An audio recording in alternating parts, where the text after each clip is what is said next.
Collecting tailed beasts became a massive plot point around the time Shippuden began. The Akatsuki had appeared in the previous part of Naruto, most prevalently appearing with the duo of Itachi and Kisame. We didn't know much about them, except they were after Naruto for some reason. We later found out what Kishimoto was cooking and how important the tailed beasts are in this scenario. So now we return to the Akatsuki's first real interaction with the story, that being right after Konoha Crush and into the Search for Tsunade arc. What would have happened had Naruto been blue skies? Blue skies with nary a cloud to be seen, an endless ocean of still waters that exist above the heads of all, piercing white light giving form to all colors pouring down from above. Below on the ground was the shape of a large village. Now, anyone who likes Naruto knows what village this is. It can only be Konoha, easily detected by the faces carved into a cliff like Mount Rushmore. Of course, the village was not what Itachi was staring at. His gaze remained fixed on the skies above. He was inside his own head, thinking about what he was about to do, and who he was about to do it to. "The Nine Tails is here," a voice said behind him. Itachi turned around and looked back to see Kisame Hoshigaki, the wrapped blade Samehara resting over his shoulder. Kisame looked over the village. "I bet being here doesn't bring back very many good memories, does it? Probably makes you feel uncomfortable. I can only imagine how you feel. I know I would hate being back in Kitty if we had gone there instead." Itachi looked over. "It is troublesome. I recall going to Kitty with Juzo before you and I became a team. Juzo was so distraught about it that we had to make a brother's pact. We vowed that if for any reason we're captured by the shinobi of our own respective villages, that we would kill each other to ensure we'd never have to go back." Kisame thought about it. "I suppose you and Juzo were never strong enough to be done in by yourselves." Itachi scoffed. "You're just a different beast, Kisame. Sometimes I think you want to die by your own hand." Kisame looked over. "Going out on my own terms in spite of the shinobi trying to kill me. They don't get the satisfaction of killing me. And besides, death by sharks, far cooler than rotting away in some prison, or being stabbed in the heart by some chunin who got lucky." Itachi looked over at Kisame with a half-cocked grin. "We're here to do a mission, all right?" Kisame nodded. "Though I doubt you'll be of any help," he said. Itachi looked over. "And why would you say that?" "I know you, Itachi. This is the village where your kid brother lives. The moment we step in here, I'll be left to find the Nine Tails alone while you measure your brother's vessel, or whatever the heck you call it." Itachi hadn't thought about it. He was eager to visit Sasuke and see what kind of progress he had made, but he hadn't previously been willing to do so for fear it might draw attention to him while on task. But now Kisame had all but given him approval. Itachi would go down to the village, leaving Kisame to do his work. As Itachi wandered through the village, he headed for where he knew Sasuke was living, a small apartment. Doors were locked, of course, and the balcony was closed, but this sort of thing hardly stopped a shinobi. Through ninjutsu, he would break his body down into smoke or shadows and simply pass through the cracks before reforming. Standing there, he looked around. It was quite the nice bedroom. It had a sort of modern styling to it, yet it felt homey. Of course, it smelled like Sasuke. This brought back fond memories. The last time he smelled this was in the Uchiha compound, back when things were simple, back before the shinobi world began to muddy the waters of life. He looked around. There were no pictures of Sasuke or his family anywhere. The room looked barely lived in despite it being the home of his brother. Correction, there was one photo Itachi discovered.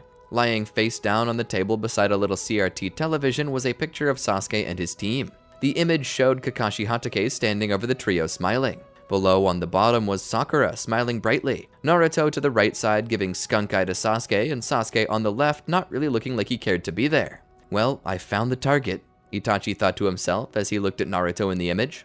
He put the picture back down and turned around and prepared to exit. Sasuke wasn't here, but that picture did give him an idea. Wherever Kakashi was, that's where Sasuke and Naruto would likely be. Itachi made his way to Kakashi's home where he broke in and found the old Anbu commander. "Itachi, where's your team, Kakashi?" Itachi asked bluntly. "You stay away from Sasuke," Kakashi said. "I won't let you interfere with this future." Itachi stood there and listened. To be honest, he admired Kakashi for caring about his brother so much, but he couldn't let his emotions get the better of him. He had to continue playing his part, or everyone would realize the truth, and he couldn't let that happen.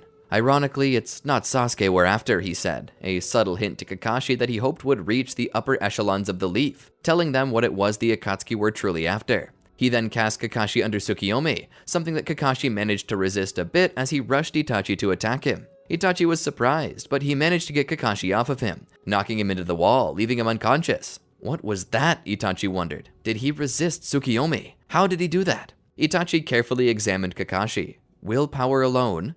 Or is it the Sharingan he has? Itachi decided that it no longer mattered. He had something to do. Using his Sharingan to dive into Kakashi's mind, he began searching for clues as to where his team might be. He discovered that he had planned to go out for coffee with Sasuke, but also found that Naruto had left the village with Jiraiya on their way to Tanzaku quarters to find Tsunade, which would be information that Kisame would need later. For now, Sasuke was Itachi's goal. Leaving Kakashi's room, Itachi made his way out into the streets, his black cloak and bamboo coolie hiding his identity, though the red clouds no doubt drew attention, especially to any who might have heard rumors about what those red clouds meant. He kept to the shadows and headed for the cafe. There he saw Sasuke. Itachi couldn't approach him here, he was too exposed, so he simply waited for some time. Eventually, Sasuke, thinking he'd been stood up by Kakashi, stood and began to leave. As he left, Itachi followed. He waited for Sasuke to turn down an abandoned alleyway before making his move. He would simply body flicker past Sasuke and stand in front of him. Sasuke would look up at him.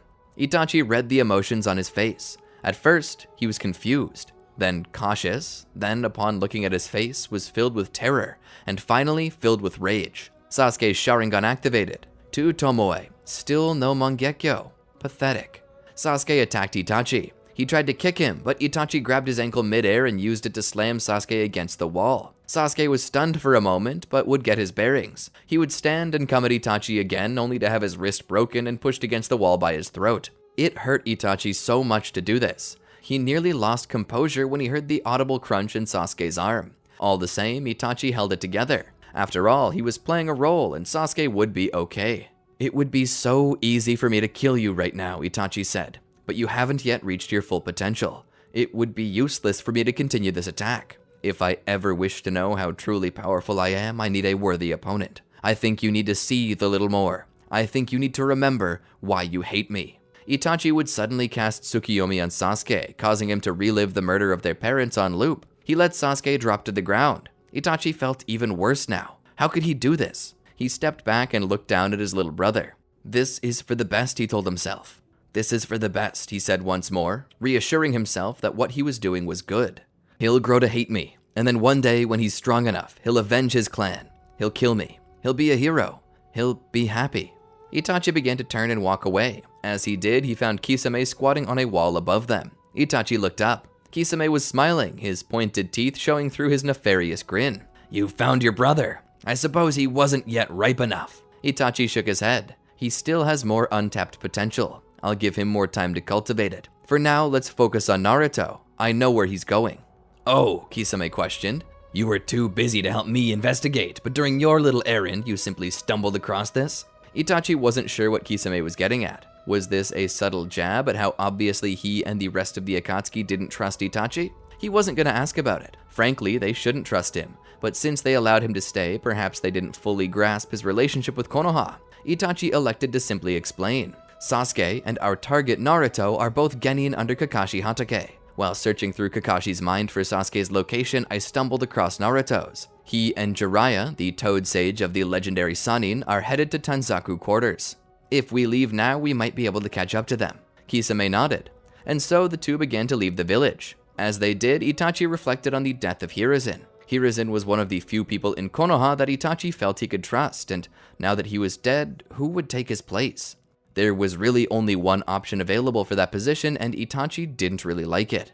Danzo Shimura. Of course, Itachi knew that Naruto and Jiraiya were on their way to Tanzaku quarters in search of another Sannin, Tsunade. Itachi knew from the memories of Kakashi that they were going to recruit her for the position of Kage. She would be far better for the village than Danzo, and would be far better for Sasuke as well. Itachi knew that he had to capture Naruto to sell it. Itachi was in a precarious position.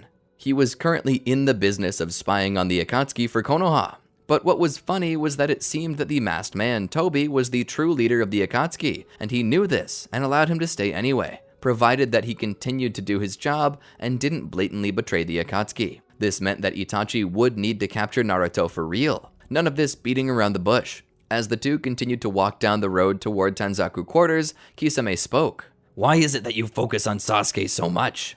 Itachi looked over, seeking either elaboration or for Kisame to shut up. Kisame chose elaborate. "You want to fight him, but you always say he's not ready. What will make him ready?" Itachi took a deep breath and let out a sigh, as if he didn't want to explain it, but felt he had to some degree. "The Mangekyo Sharingan." Why does that matter? Kisame asked. The Mangekyo Sharingan is the strongest a Sharingan can naturally become. That being said, if a Sharingan user faces another Sharingan user, and that Sharingan user possesses a Mangekyo, the one with the Mangekyo will win. Kisame scoffed. That seems awfully conceited. You make out the Mangekyo Sharingan to be some invincible power. Itachi said nothing. Kisame stopped him. Itachi had already declared the Mangekyo Sharingan to be invincible to a degree against those without it, and now Kisame had to confront him about it. You act like your precious Sharingan is so special. What makes you think it's so invincible? Itachi now found himself forced to explain why he felt the way he did. The Mangekyo Sharingan offers techniques others generally can't learn, such as my Amaterasu. Anyone can learn fire style, Kisame stated. That's true, Itachi said, but nobody but a Sharingan user can create Amaterasu. It's the undying black flames that consume all, the fire release of all fire releases. One might even call it a blaze release. It simply can't be mimicked. Then there's my Tsukiyomi. There's no other genjutsu more powerful. These are the abilities of the Mangekyo Sharingan, irreplaceable and natural to the user. But that's not the only thing it can do. It can create an armored shell of chakra around the user in the shape of a person. This is the Susanoo. It is nearly indestructible by normal standards, and when supplemented with legendary weapons and items from the past, it can become invincible. Kisame stood there with his arms crossed. So, you say that your Susanoo's invincible, huh? That should mean that not even Lord Pain can destroy it. If you're capable of beating Lord Pain, then why don't you? Why don't you become the next leader of the Akatsuki? Itachi rolled his eyes and continued to walk. Kisame followed behind. Answer the question, Itachi. Itachi looked back. Because I can survive Pain doesn't mean I can beat him. And maybe I don't want to be the leader. Or maybe I admit that we need him. Whatever the case, there are plenty of reasons why I won't overthrow Pain. One of those is loyalty. Kisame choked a scoff. So that's it, huh? You want Sasuke to achieve his Mangekyo simply so you can have the thrill of beating him? Or proving yourself capable of breaking through the invincible Susanoo? Itachi thought about it as they walked. That would be one reason, yes. But there's another. Not only would I get the joy of knowing that I can destroy even the powerful Susanoo, but I'd receive a prize for doing so. A badge proving my visual prowess to be the most powerful in all of the Uchiha clan. Prize? Kisame asked. Itachi was glad he had rehearsed what to say beforehand. Even if he never planned on doing these things, having a villainous goal sold the idea that he was as evil as the others believed him to be. Do you know the rumor of the Mangekyo Sharingan? What rumor? Itachi then continued. After overuse, the Mangekyo will go blind. It's said that its power is so great that it seals itself away to keep from being overused. For generations, we've had to measure out how to use them, and overuse results in blindness and loss of abilities. That was until Madara Uchiha discovered the truth. When a blood relative, generally a sibling, awakens a Mangekyo, should their other sibling with Mangekyo take their eyes for themselves, they will awaken the Choku Tomoe Sharingan, the eternal Mangekyo Sharingan. An eye that, despite frequent use, will never lose its light. Kisame began to understand. You plan to prove yourself by defeating the only Uchiha who could possibly be a danger to you. And as a prize, you'll take your brother's eyes to gain this never-blinding ocular jutsu. Itachi nodded. Let's hope he hurries up, though. I'm already starting to go blind, and I can't wait forever. Kisame let out a laugh. You Uchiha! All you ever do is focus on your dojutsu. I think that's all the whole world ever does. Somehow you think that just because you have special eyes, you can never be defeated. You're far from invincible, and professing yourself as so does nothing but invite challenge and devastation. Never overestimate yourself just because you have special eyes, and never underestimate your opponents, or the only person walking away with the prize of a Sharingan will be someone like me. As they continued to walk, they discovered Jiraiya and Naruto resting at an outpost just before continuing to Tanzaku quarters. Knowing that their best chance of success was to take Naruto without Jiraiya knowing, Itachi set up a plan. You see, Jiraiya wasn't exactly a mysterious person. He was boisterous, outgoing, and worst of all, he never used a pen name when writing his novels. Having skimmed over one once, he realized the truth about Jiraiya. He was a sex-crazed maniac. You'd have to be to write the kind of uninspired slop he did. Jiraiya was far from a true author. Anyone could write a story about two lovers in the heat of the night. Few people read it for the plot anyway. But that being said, this book offered insight into Jiraiya, and was a blatant announcement to his most dangerous weakness of them all, a weakness Itachi planned to exploit. As they walked through the outpost, Itachi sought out a woman that objectively could be called gorgeous, someone he assumed to be Jiraiya's type. Upon finding her, he would simply begin to persuade her to interact with Jiraiya, all while slowly casting her under a settled genjutsu. This had to be the easiest genjutsu of all time to cast. There were a few things human cared more about than food, shelter, and love. So all he had to do was convince her to do what she already wanted to, and so she did. From a distance, Itachi watched as she flirted with Jiraiya. He watched the old Toad Sage's reaction, going from curious to shocked to flustered, before finally reaching full circle and submitting. As the two walked off, Itachi shook his head that one of such stature as Jiraiya could be so easily swayed off mission. He was truly unworthy of his title. Itachi would slowly make his way to the room Jiraiya and Naruto had rented.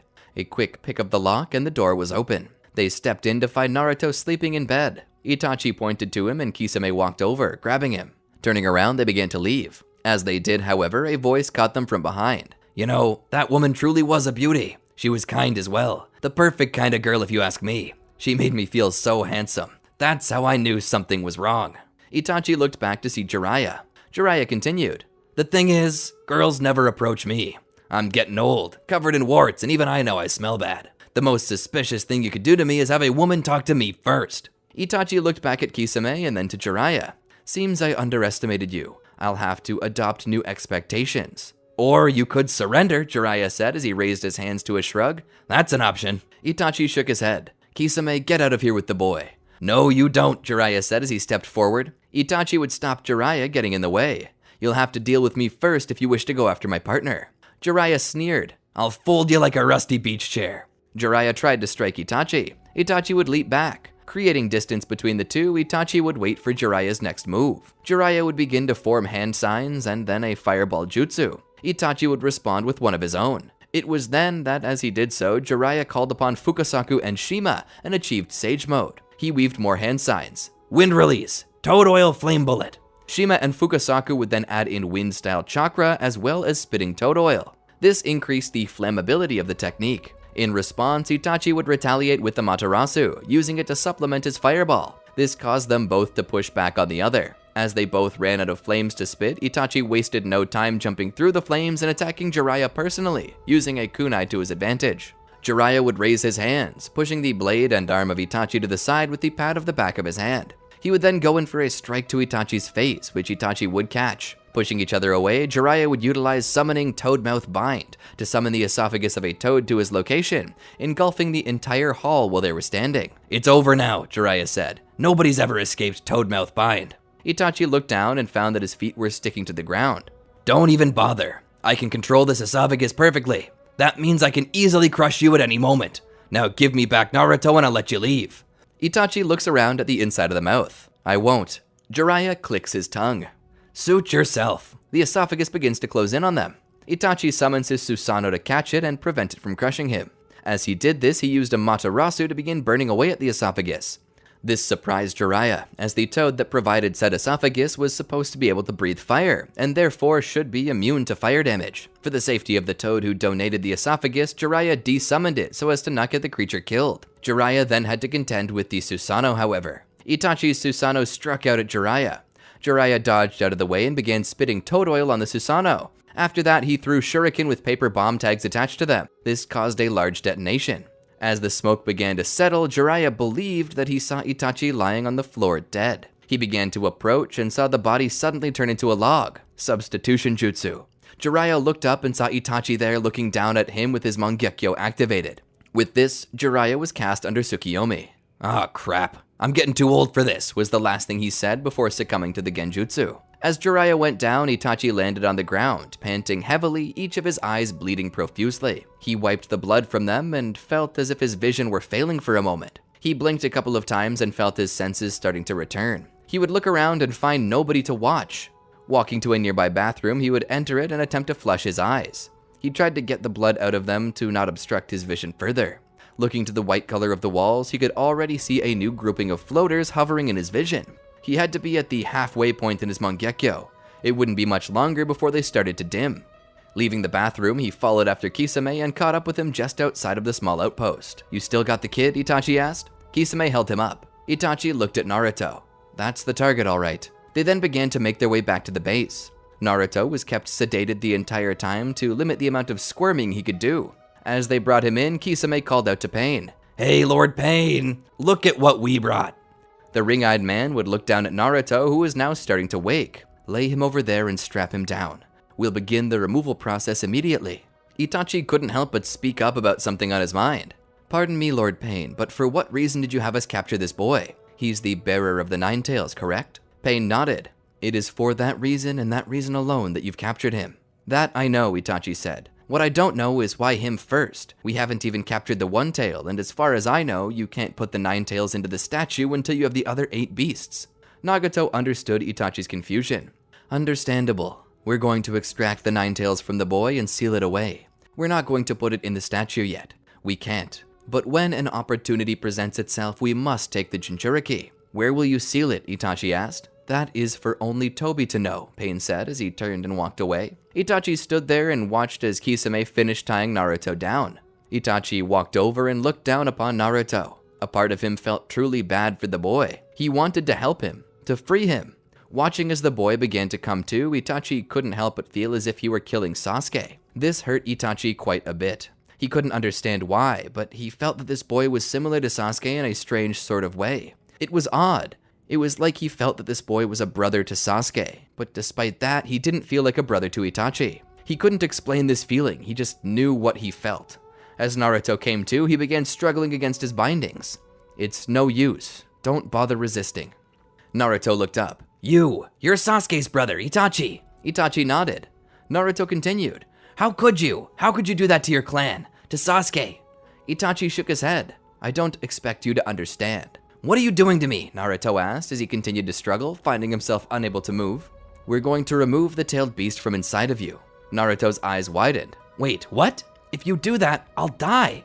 Itachi nodded. "Probably, yes." Naruto's face went pale. He struggled more, but nothing happened. He attempted to form hand signs with one hand. "Multi-shadow clone jutsu," he shouted, but nothing happened. "Don't bother, kid. You're not even old enough to know how to cast one-handed signs." Naruto tried again, and suddenly 3 Narutos appeared. One began targeting Itachi, and the other 2 went about undoing the straps on his arms. Itachi was surprised that Naruto managed to do that. He defeated the clone attacking him and then destroyed the 2 before they could untie Naruto. He then strapped Naruto down even tighter. As Naruto tried and failed again to create a shadow clone, Itachi grabbed him and cast him under Genjutsu. As Naruto fell under, he struggled. Tears rolled down his cheeks. "Please, no, don't kill me. I don't want to die." He began blubbering, crying loudly to Itachi's surprise. "I had so much I wanted to do. Sakura-chan, Sasuke, Kakashi-sensei." He seemed to be calling out the names of his team, hoping that someone would rescue him. This was hard for Itachi to watch. Itachi, either filling his heart with compassion or perhaps uneasiness, cast Naruto under Genjutsu to keep him asleep. Hopefully, Naruto wouldn't know when the end came. Just as he did this, the other members came in. Itachi stood there as they began to surround him.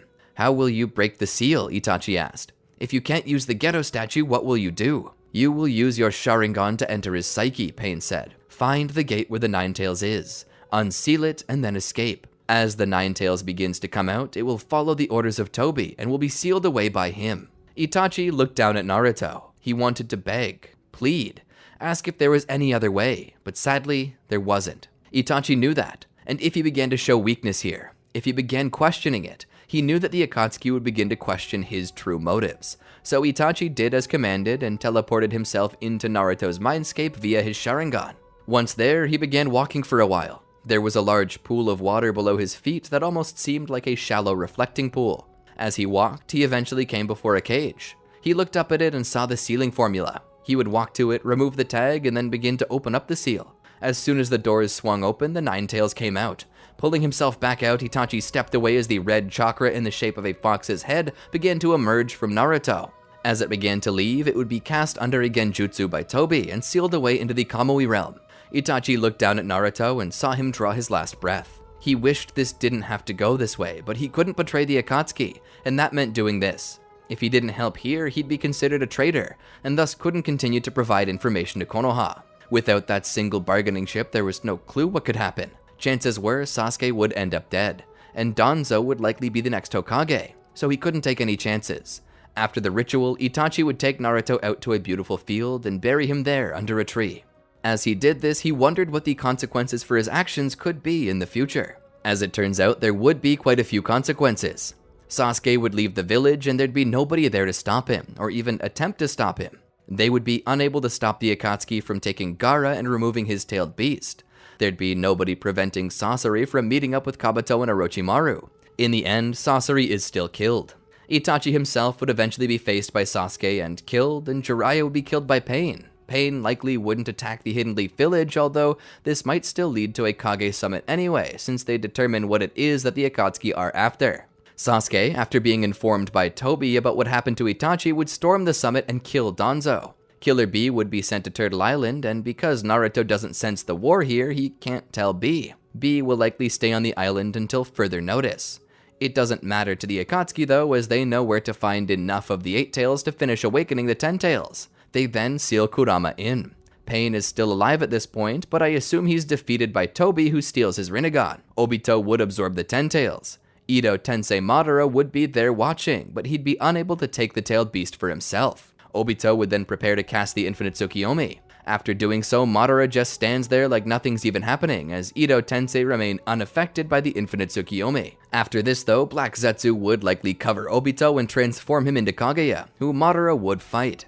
Now, Madara is invincible, meaning he can't die. He's strong as well, but in the end I don't see him getting out of Kaguya's dimensions. That being said, Kaguya would devour all life on Earth, re-assimilating all chakra that was spread out. Tenari likely wouldn't be much of a threat to her, as she could easily just destroy the moon he's on and replace it. The issue is between Ishiki, Kinshiki, and Momoshiki. We'll also say Urashiki if you're an anime main. That being said, if she faces these four, there's no guarantee she survives, but either way, the chakra of the Earth will no longer be Earth's. However, if we still count Sasuke into the situation and assume that the Sage of Six Paths just decides to give Sasuke all of his power, including both seals for the Six Paths Chibaku Tensei, it is possible he could beat Kaguya. It seems unlikely, but it is possible. If this happens, I could see him possibly keeping Ito Tensei Madara around to help him. That is, if he intrigues Madara enough to stay. He would probably launch all the tailed beasts into space, as he had stated he wished to get rid of them. He would likely set up a new world order in hopes of getting rid of the darkness of the shinobi world. I don't know how well that this would float over with Madara, but either way, I think Sasuke by this point would be able to beat Ito Madara and hopefully put him to rest. But when Momoshiki, Kinshiki, Urashiki, and Ishiki all show up, there's no telling if Sasuke would be strong enough to beat them. He could definitely beat Tenari, but these other four, there's no guarantee, as Naruto had by the time of Ishiki far surpassed Sasuke. And even with Baryon mode, still couldn't beat Ishiki without shortening his lifespan. So I think Ishiki would body Sasuke if it didn't happen sometime earlier. And after this, Ishiki likely passes on to Kawaki, using him as a perfect vessel while disposing of his old body, using it to awaken his own Ten Tails. So whether Sasuke can or can't beat Kaguya, it all ends with Earth becoming a husk anyway. And all this happens just because Naruto ends up captured and killed by the Akatsuki. Well, that's what I think would happen. You see, I went over some of this in Naruto, and I began to wonder what would have happened if Naruto had been captured by the Akatsuki, so I decided to tell a little one-off. I know y'all are used to me doing multi-part series, but I just thought it'd be fun for everyone. But what do you think? Do you agree with this video? Did you enjoy it? If so, tell us about it in the comments.